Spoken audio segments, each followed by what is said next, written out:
बहुओं वाली सास। सरस्वती के 2 बेटे हैं। बड़े बेटे राम की शादी रज्जू से हुई है और छोटे बेटे श्याम के लिए लड़की देखने का सिलसिला जारी है। एक दिन रज्जू की माँ का फोन आता है और उसकी सास फोन उठाती है। हेलो, कौन बोल रहा है? दूसरी तरफ फोन पर रज्जू की माँ लीलावती बोलती है। हेलो समधन जी, मैं लीलावती बोल रही हूँ, रज्जू की माँ। अरे नमस्कार समधन जी, कैसी हो? बहुत दिनों के बाद याद किया आज। यहाँ पर तो सब कुछ ठीक है, बस मेरी तबीयत थोड़ी खराब है। अगर बुरा न मानो तो एक बात बोलूं? अरे कैसी बात कर दी आपने समधन जी, आपकी बात का बुरा क्यों मानना, बोलिए बोलिए। मेरी कुछ दिन से तबीयत ठीक नहीं है और यहाँ पर मेरी देखभाल करने वाला कोई नहीं। क्या आप रज्जू को कुछ दिन के लिए मेरे पास भेज सकती हैं? ठीक है, हम रविवार को रज्जू को छोड़ जाएंगे। इतना कहकर सरस्वती फोन काट देती है और अपनी बहू को आवाज लगाती है। रज्जू, ओ रज्जू, जल्दी यहाँ आना तो। क्या हुआ माँ जी, कुछ चाहिए था क्या? अरे नहीं, कुछ नहीं चाहिए। अभी तुम्हारी माँ का फोन आया था, उनकी कुछ दिन से तबीयत खराब है, वो तुम्हें बुला रही है। राम को फोन करके कह दे कल की 2 ट्रेन की टिकट करा देगा, मैं भी जाऊंगी तुम्हारे साथ। इतना सुनते ही रज्जू राम को फोन करके सारी बात बताती है और 2 टिकट के लिए बोल देती है। शाम को खाने के टेबल पर सब रज्जू के जाने की बात करते हैं। तब रज्जू का देवर श्याम कहता है, भाभी आज बहुत खुश लग रही हो, मायके जाने की इतनी खुशी, उफ। खुश क्यों ना हो देवर जी, कितने दिन बीत गए अपनी माँ से मिले, और इस बार तो मैं 1-2 महीना रह कर ही आऊंगी। जब आपका मन करे तभी आना। अच्छा एक बात तो बताओ, वहां से क्या लाओगी मेरे लिए? देवर जी कहो तो देवरानी ले आओ।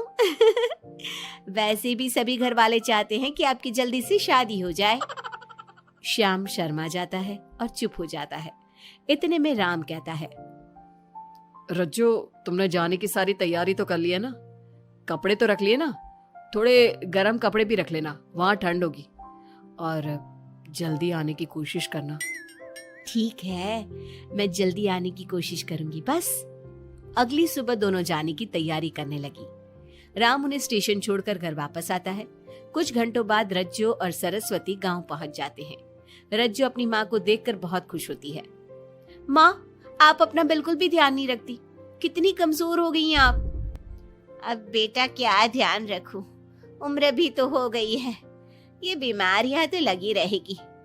बहन जी आइए आइए बैठिए, मुझे बहुत अच्छा लगा कि आप भी यहाँ आई। अगले दिन सरस्वती अपने घर वापस जाने लगती है तो लीलावती से कहती है, बहन जी ध्यान रखना आप अपना, आपकी तबीयत ठीक हो जाए तो आप भी रज्जू के साथ आ जाना, रज्जू के बिना तो घर सूना सूना लगेगा। अब सरस्वती अपने घर आ गई और घर की सारी जिम्मेदारी भी उस पर आ गई। एक दिन वो कपड़े धोकर छत पर सुखाने जाती है। बाल्टी में से टपकता पानी सीढ़ियों को गीला कर देता है और नीचे उतरते समय रज्जू की सास यानी कि सरस्वती देवी का पैर फिसल जाता है और वो गिर जाती है। ओह, अरे मेरी माँ मर गई, मेरा पैर तो गया। लेकिन घर में कोई नहीं था। सरस्वती जैसे तैसे अपने आप को संभालती जाकर कुर्सी पर बैठती है।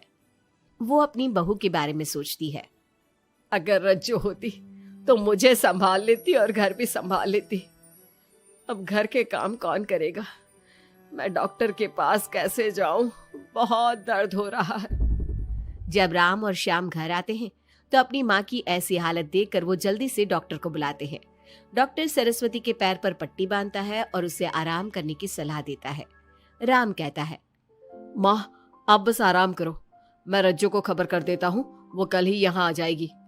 अरे रहने देना बेटा, उसकी माँ की तबीयत ठीक नहीं है, कुछ दिन में वो खुद ही आ जाएगी, उसे परेशान मत कर।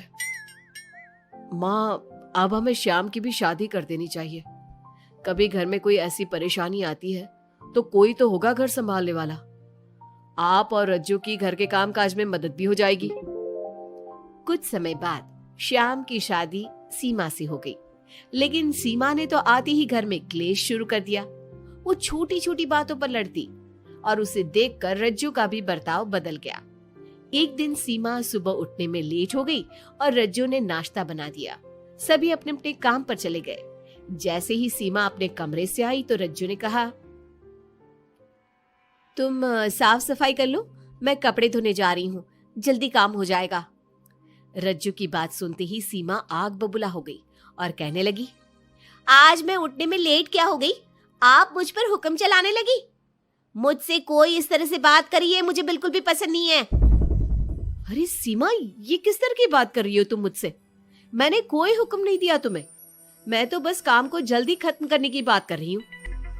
उन दोनों की नोक झोंक सुनकर सरस्वती बाहर आ जाती है और दोनों को समझाती है। शाम को सब एक साथ खाना खाने लगे।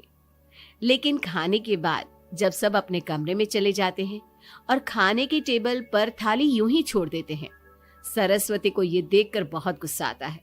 वो दोनों बहुओं को बुलाकर कहती है, तुम सब खाना खाकर चले गए, अब ये बर्तन कौन उठाकर रखेगा?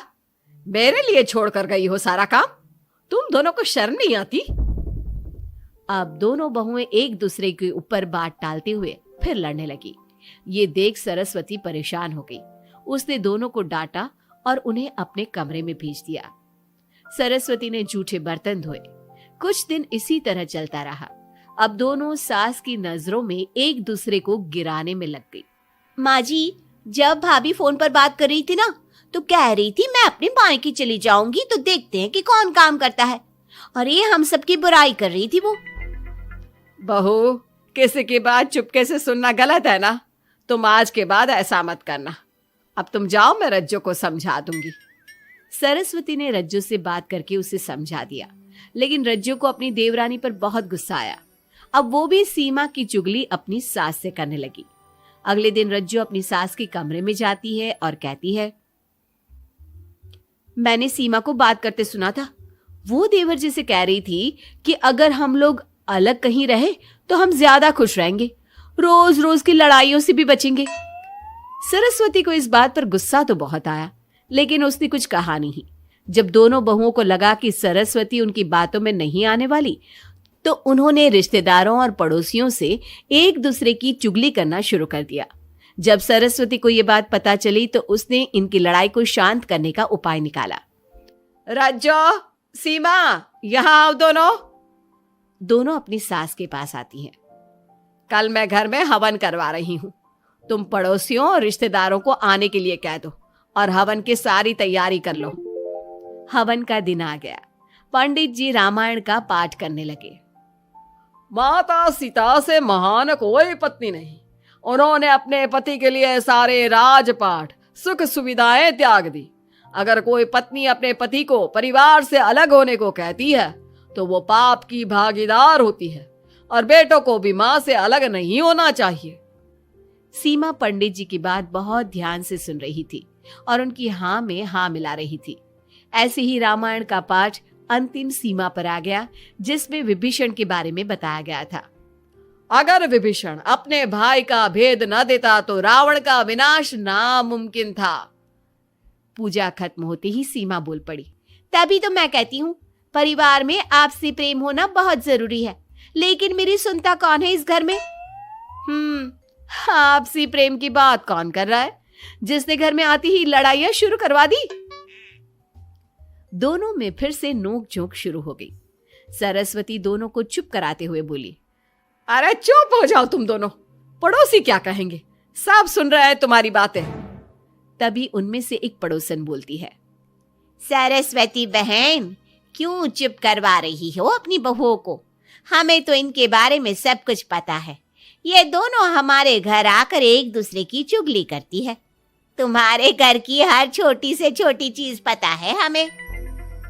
आंटी जी, हमने अपना समझ के आपको कुछ बता दिया तो इसका मतलब ये नहीं कि आप सबके सामने हमारी सास से हमारी शिकायत करेंगी। आप तो सबसे बड़ी चुगलखोर हो। सीमा की बात सुनकर सभी पड़ोसन उन्हें बुरा भला कहने लगी। उनकी बातें सुनकर दोनों बहुएं सबके सामने बहुत शर्मिंदा हुई। जब सब उनके घर चले गए तो सरस्वती ने अपनी बहुओं से कहा, अब तुम दोनों को तो बहुत खुशी होगी कि सारे मोहल्ले की औरतें हमारे ही घर में खड़ी होकर हमें ही सुनाकर चली गई। हमें काफी साल हो गए यहाँ रहते हुए, लेकिन आज तक किसी में भी इतनी हिम्मत नहीं थी कि हमसे ऊंची आवाज में भी बोल पाए। लेकिन आज तुम दोनों की वजह से ये सब हमारी बुराई कर रहे हैं। तुम दोनों ने ये सब अच्छा नहीं किया। सीमा, तुम्हारे इस घर में आने से पहले हम सब बहुत प्यार से रहते थे, लेकिन ये सब लड़ाइयाँ तुम्हारे आने के बाद शुरू हुई है। आज के बाद तुमने घर में किसी से भी झगड़ा किया तो मैं तुम्हें तुम्हारे मायके छोड़ाऊंगा, समझी तुम? ये बात सुनकर सीमा रोने लगी और सबसे माफी मांगने लगी। पंडित जी भी ये सब देख रहे थे। उन्होंने सबको शांत करवाया। कृपया आप सभी शांत हो जाइए, गुस्से से तो बात और बिगड़ जाएगी। अगर आप दोनों बहुएं मिलकर रहती, घर की बात घर में रखती, तो कोई आपसे कुछ कहने की हिम्मत नहीं करता। आज आपको इस बात का एहसास तो हो ही गया होगा। औरत ही तो होती है जो मकान को घर बनाती है। अब भी कुछ नहीं बिगड़ा, आप दोनों प्यार से रहो।